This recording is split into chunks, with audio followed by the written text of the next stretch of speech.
தமிழகத்தில் பாஜக கூட்டணி பற்றி அகில இந்திய தலைமைதான் முடிவெடுக்கும் என்றும் அது குறித்து நான் கருத்து சொல்ல மாட்டேன் எனவும் பாஜக மூத்த தலைவர் ஹெச் ராஜா கூறியுள்ளார். அண்ணாமலையின் பேச்சும் அதிமுகவுடன் இசைந்து போவது போன்று உள்ளதாக அரசியல் நோக்கர்கள் கூறி வரும் நிலையில் ஹெச் ராஜாவின் இந்த கருத்து கவனம் பெற்றுள்ளது.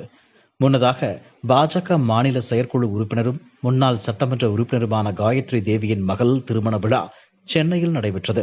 இதற்காக அதிமுக பொதுச் செயலாளரும் சட்டமன்ற எதிர்க்கட்சித் தலைவருமான எடப்பாடி பழனிசாமி வருகை தந்தார். அவரை தமிழக பாஜக துணைத் தலைவர் கரு நாகராஜன் வாசலில் சென்று வரவேற்று உள்ளே அழைத்து வந்தார். பின்னர் பூங்கொத்து கொடுத்து மணமக்களை வாழ்த்தினார் எடப்பாடி பழனிசாமி. இதையடுத்து நிகழ்வில் இருந்த பாஜக மூத்த தலைவர் ஹெச் ராஜாவுடன் கை குலுக்கி இருவரும் நலம் விசாரித்துக் கொண்டனர்.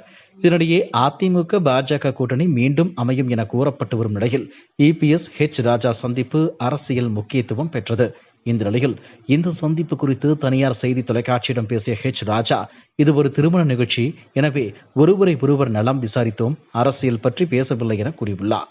மேலும் அதிமுக பாஜகவுடன் மீண்டும் கூட்டணி அமைக்கும் என திமுக கூறியுள்ளது குறித்து பேசிய ஹெச் ராஜா, அமைதிப்படையை அனுப்பி இலங்கையில் தமிழர்களை கொன்ற காங்கிரஸ், முள்ளிவாய்க்காலில் 1.5 லட்சம் தமிழர்களை கொன்ற காங்கிரசுடன் கூட்டணி வைத்த உங்களை குறை சொல்லவில்லையே, எனவே தமிழகத்தில் பாஜக கூட்டணி பற்றி அகில இந்திய தலைமைதான் முடிவெடுக்கும், அது குறித்து நான் கருத்து சொல்ல மாட்டேன் என கூறியுள்ளார். இதுபோன்ற செய்திகளை மேலும் தெரிந்து கொள்ள எங்களது யூடியூப், ஃபேஸ்புக் மற்றும் ட்விட்டர் ஆப்களை சப்ஸ்கிரைப் செய்யவும்.